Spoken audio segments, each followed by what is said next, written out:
Bienvenue dans ce nouveau podcast. Alors, petite question qu'on va se poser, parce que ça fait déjà 2 podcasts qu'on fait, donc tu nous connais ou pas.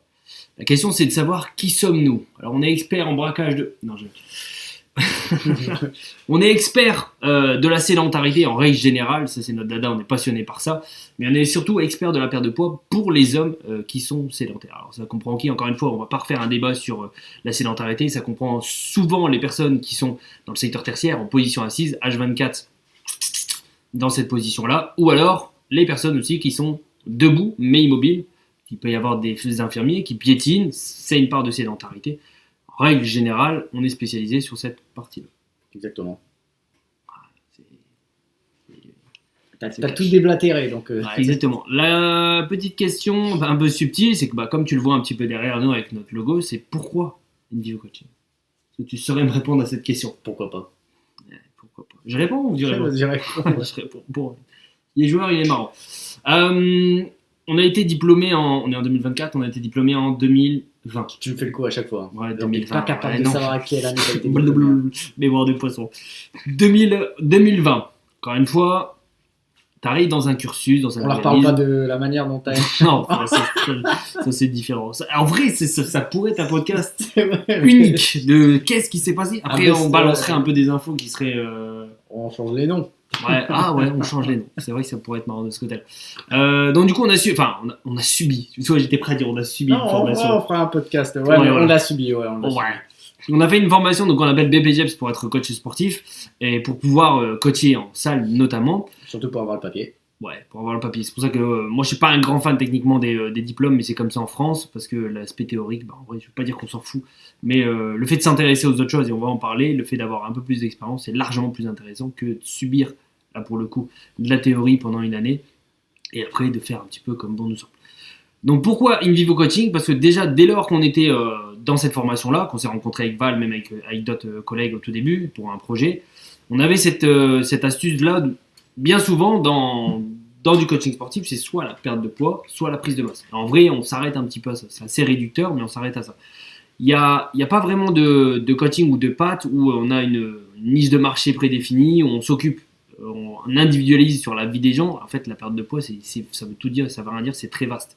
Nous, on s'est dit qu'au tout début même, dans le début même du projet, on voulait travailler avec les kinés parce qu'on s'est dit, les kinés, quand les personnes vont chez le kiné et qu'ils les lâchent un petit peu après de manière autonome, les gens souvent ils se reblessent, ils reviennent, il n'y a pas vraiment de lien entre je me suis blessé, il y a un petit peu de renfort et après je suis capable d'être autonome. Souvent les kinés ils font un petit peu de massage, maintenant ils font du renfort, chose qu'on ne faisait pas trop auparavant, où ça dépendait des kinés. Et nous on voulait faire un petit peu cette liaison là, d'avoir ce côté un petit peu anatomie, physiologique et de pouvoir aider la personne en fonction des pathologies qu'elle avait pour avoir une petite touche. Ça s'est pas fait parce que tu te souviens avec la BGE, ça s'est pas fait. Et au final, tant mieux parce que avec le temps, on a rejoint un organisme de formation et on s'est surtout intéressé dans le sens où encore là, ça peut parler pour les personnes qui font des études. C'est pas parce qu'on suit un cursus qu'on est plus intelligent que quelqu'un d'autre. C'est le fait de réfléchir différemment, d'aller voir des livres, d'aller lire des livres, d'aller voir des vidéos, d'aller regarder ce qui se font chez les anglophones, notamment aux États-Unis, Canada, ce qui se fait chez les meilleurs pour essayer d'apprendre et d'être en avance sur les autres.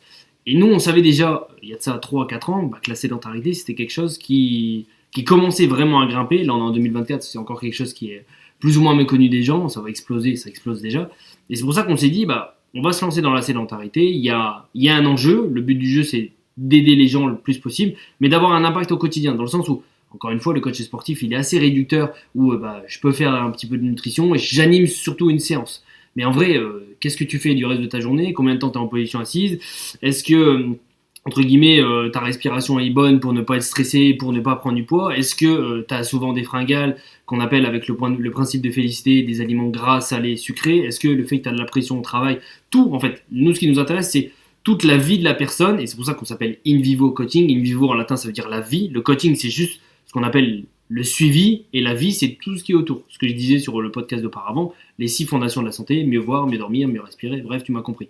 Tout ça forme la santé de la personne, et tout ça forme le conditionnement qu'elle va prendre ou qu'elle va perdre du poids. Nous, tous ces paramètres-là, ils nous intéressent, et c'est pour ça qu'on s'est mis, qu'on s'est appelé InVivo Coaching. Au tout début, on voulait s'appeler, c'était quoi Bureau des sports Vitruve. Bureau des sports Vitruve, ouais. Avec un logo d'alien ou je sais pas quoi. N'importe quoi, ça avait rien à voir, ça Ouais, c'était ça, pour la c'est- salle, ça, ça c'est avait pas rien grave. à voir. Mais c'est bien, c'est que tu as répondu à la question de qu'est-ce qu'on fait aussi. Ouais, bah vas-y, Bah, réexplique un petit peu par tes mots. Réexplique un petit peu par tes mots. Trop tard. Moi, je l'explique de mon point de vue et tu l'expliques de ton point de vue. C'est le même. On fait la Non, même chose. Non. Tu veux que je raconte quoi? Vas-y. Bah, trop tard. Benoît, comme d'habitude, il parle trop. C'est un défaut et en même temps une qualité. Ouais, c'est vrai. Moi, j'aime pas parler, lui, il aime parler. Donc, de ce côté-là, on se complète assez bien. Ça dépend comment. Donc, on va répondre quand même à la question. Qu'est-ce qu'on fait concrètement? On fait du coaching hybride, c'est-à-dire qu'on fait du coaching. Nous, on est basé dans le nord, près de Lille. On va dire à Armentières, si tu connais, que t'es près de là-bas, si t'es un ch'ti. Mais on fait aussi beaucoup de coaching digital, dans le sens où l'avantage du coaching digital, c'est quelque chose qui est un peu mal vu pour les gens. A contrario, si ce n'est que ça ne veut rien dire ce que je viens de dire, c'est pas grave. Ouais. Là, Là, t'es en train de L'avantage du coaching digital, c'est qu'on peut suivre la personne tout au long de la journée. Encore une fois, si demain tu vas dans une salle de sport, on prend Basic Fit parce que c'est low cost et que c'est connu de tout le monde, ou Fitness Park. Tu viens d'insulter Basic Fit de low cost, là. Cognache. C'est vrai ou c'est pas vrai? Oui, c'est vrai. Et tu décides de prendre un coach. C'est très bien parce que, encore une fois, il y a plein de machines, il y a tellement plein d'informations. On vit dans un monde avec Internet où l'information, ChatGPT, tout ce que tu veux, a explosé. On arrive devant une machine, on ne sait pas comment, à quelle hauteur la mettre, quel geste je dois faire, combien de répétitions, quel temps de repos. Donc c'est pour ça qu'on a besoin de ce côté-là d'avoir quelqu'un, d'avoir du coaching sportif. Ça, c'est très bien. Encore une fois, la problématique, c'est que la personne va venir te faire ta séance à toi, mais si ça se trouve, déjà 10 minutes après ta séance, la personne s'est barrée, et ça se trouve, la séance qu'il t'a faite à toi, il fait la séance à Michel après, et après à Georgette et à ce que tu veux. Georgette. Tu vois, j'ai pris des noms bien français, ça aurait pu être n'importe quel nom. Mais pour que tu imagines, dans le sens où il n'y a pas forcément d'individualisation. Toi, de ton point de vue, on va dire débutant, tu sais pas si la séance que toi, il t'a faite, elle répond à tes objectifs. L'avantage du coaching digital, c'est on a un pouvoir d'action dès le matin. Dès le matin où, par exemple, on va jouer sur des routines matinales, on aura un nombre de pas à suivre, il y aura de la nutrition, il y aura des séances qui seront individualisées, avec nous, des vidéos qu'on propose, il y aura un protocole bien défini, un plan qu'on met pour le coup, nous, sur 4 mois, avec une méthode qu'on appelle SOS, sédentarité, opération, silhouette. Il y a quelque chose qui est prédéfini, c'est-à-dire qu'on l'a créé il y a un peu plus de 2 ans, c'était juste une idée, et bien évidemment, avec le retour des gens, le retour d'expérience, ça c'est bien, construit. Ça c'est pas bien, ça s'est construit, ça s'est peaufiné avec le temps. Et c'est ça l'avantage de suivre un plan, de suivre une méthode. Et l'avantage du digital, le digital ne peut pas plaire à tout le monde, parce qu'il y a des gens qui ont besoin d'être motivés, d'être poussés. C'est possible via du digital, mais il y a besoin qu'il y ait des gens, il y a des personnes qui ont besoin de ce côté présentiel, ne rigole pas de ce que je viens de dire, il y a des gens qui ont besoin de ce côté, je dois avoir un coup de pied aux fesses, entre guillemets, pour pouvoir me booster, me motiver, repousser mes limites. Ça, je peux le comprendre. Encore une fois, l'avantage du digital, c'est qu'on peut aider la personne sur tous les paramètres de sa journée pendant un temps défini. Nous, pour le coup, c'est 4 mois. Parce que bien souvent, quand on va à la salle de sport, qu'est-ce qui se passe? On se dit, tu sais quoi, on est début septembre, en plus c'est bien, on est au milieu septembre, je vais me reprendre un abonnement, je sais pas ce que je vais faire, je commence par du cardio, on est motivé, je reviens le lendemain, je peux peut-être refaire du cardio, ainsi de suite, mais quand on n'a pas de plan, la routine s'installe et la routine n'est pas forcément plaisante pour beaucoup de personnes. Donc du coup après on se dit j'ai pas forcément de résultat, est-ce que c'est bien ce que je fais? Les machines ça me fait un peu peur, donc j'ai peur d'y toucher, ou je le fais mais à ma sauce, limite un petit peu en gym douce, sans aller chercher ce qu'on appelle des contraintes musculaires mécaniques par exemple. Et donc du coup on arrête. Et on se dit je reviendrai peut-être au mois de janvier. Et au mois de janvier on revient. Après on continue nos conneries, on arrête, on revient. Alors que l'avantage de suivre un plan, de suivre une méthode et surtout par des personnes comme nous, mais il y en a plein d'autres. Pour le coup, nous, on est experts de la perte de poids pour les hommes sédentaires. C'est que tu sais où tu vas, tu as un objectif qui a été prédéfini, on sait ce que toi tu veux, on sait, nous, que notre méthode, elle marche, et on peut y arriver. Pourquoi tu souris? Tu déblatères de ouf, là. Je parle. T'es parti. Ouais, moi, j'aime bien parler. Okay. Mais en vrai, c'est ça, sur la méthode. Oui, c'est... Ouais, il n'y a rien à dire. Donc là, en fait, c'est un podcast, c'est limite si j'aurais pu le faire tout seul, tu vois. Ouais, t'as déblatéré de ouf. Donc, non, la question que je vais te poser, même si j'ai répondu un petit peu, c'est pourquoi, même si j'en ai parlé un petit peu, pourquoi c'est intéressant pour nous de se différencier et d'avoir choisi la sédentarité? Non, ouais. Généralement, quand on parle en cash, c'est l'inconscient qui vient, donc... Non, en vrai, pourquoi faire différemment? Déjà, tout simplement parce que nous, ça ne nous intéressait pas de faire comme les autres. Lorsqu'on a été diplômés, avoir monsieur et madame tout le monde qui vient et qui dit je veux perdre un peu de mon ventre, je vais me remettre au sport, je veux faire ci, je veux faire ça.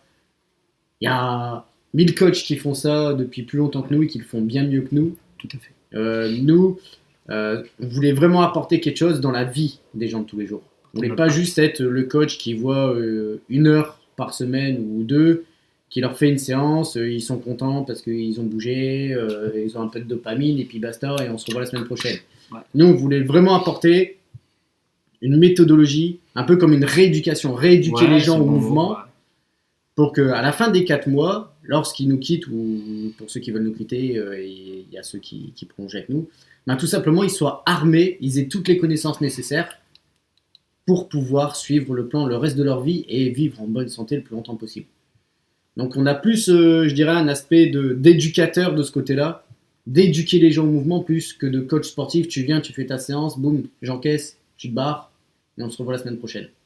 On pourrait dire en fait que c'est limite peut-être un rôle hybride entre médecin, kiné, animateur, parce que il y a quand même une animation qu'on fait avec du coaching, et médecin, kiné, animateur. Pas trop médecin quand même. Non, pas trop médecin, mais dans le sens où on connaît vraiment les pathologies des gens, on sait s'ils ont de la fatigue visuelle, s'ils ont de la fatigue mentale, on sait si jamais ils sont conditionnés, qu'ils sont en position assise, on sait exactement ce qu'il faut faire pour rééduquer le corps. Donc, encore une fois, le but du jeu, c'est que quand tu es en position assise, il y a ce qu'on appelle, et c'est là où nous on aime bien jouer, le cercle vicieux de la sédentarité. Encore une fois, je suis en position assise, j'ai la flemme de bouger, et nous, le but du jeu, notre credo, on va dire, c'est de l'inverser, de passer de ce cercle vicieux-là au cercle vertueux du mouvement.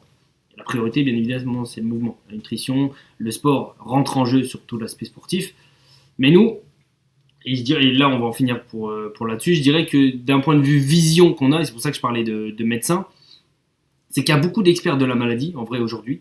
Tu regardes les médecins, les lobbies, les pharmacies, enfin, l'industrie pharmaceutique, les médicaments, mais finalement, il y a très peu d'experts de la vie. Il y a très peu de personnes qui peuvent te dire, il faut que tu manges comme ça, il faut que tu fasses ça, il faut que tu fasses ci, il faut que tu fasses ça. Encore une fois, on le sait très bien, il y a beaucoup d'informations sur Internet, qualitatives ou non, ça, les personnes ne le savent pas. Des fois, même nous, on ne sait pas si la source est fiable, on ne sait pas s'il y a une origine scientifique. Mais le but, c'est qu'il y a très peu d'experts de la vie. Nous, on se conditionne un petit peu, on se place un petit peu dans cette optique-là, dans le sens où on aime bien jouer sur toute la vie et toute la journée des gens pour déjà qu'ils soient sûrs d'atteindre leur objectif, qu'on l'individualise au maximum sur leurs contraintes, leurs obstacles, parce que quand ils sont en position assise, qu'ils n'ont pas le temps, qu'ils ont des rendez-vous, des réunions, il y a des choses à mettre en place où on peut pas forcément, où on est un peu bloqué entre deux chaises et on est inactif.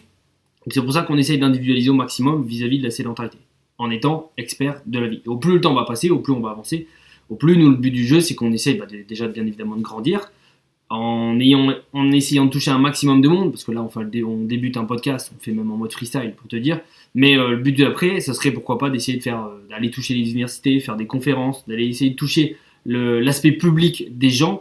Pour informer. Pour informer déjà de 1. Et d'éduquer. Éduquer et jouer sur ce qu'on appelle la prévention. Parce qu'encore une fois, la grande problématique de la prévention, c'est qu'on est en France, en Asie, au Canada, ça se passe plutôt bien de ce côté-là, mais nous en France, tant qu'il nous est rien arrivé, on se dit, je suis tranquille, je suis en bonne santé. Alors que non, encore une fois, le corps est très très bien foutu, et crois-moi, pour avoir 3 ans d'expérience, pour les personnes qui sont sédentaires, le corps est très bien foutu, la nature est très très bien faite.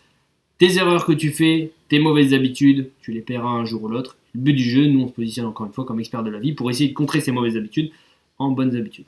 Donc voilà un petit peu pour qui on est, qu'est-ce qu'on fait, notre vision un petit peu à long terme, ce qu'on essaye et ce qu'on veut apporter aux gens, notre plus-value. Et on le fera avec notre passion, bien évidemment, pour essayer d'impacter le plus de monde possible, comme toi qui regarde cette vidéo. On se dit à très vite, je te souhaite une bonne journée. Ciao.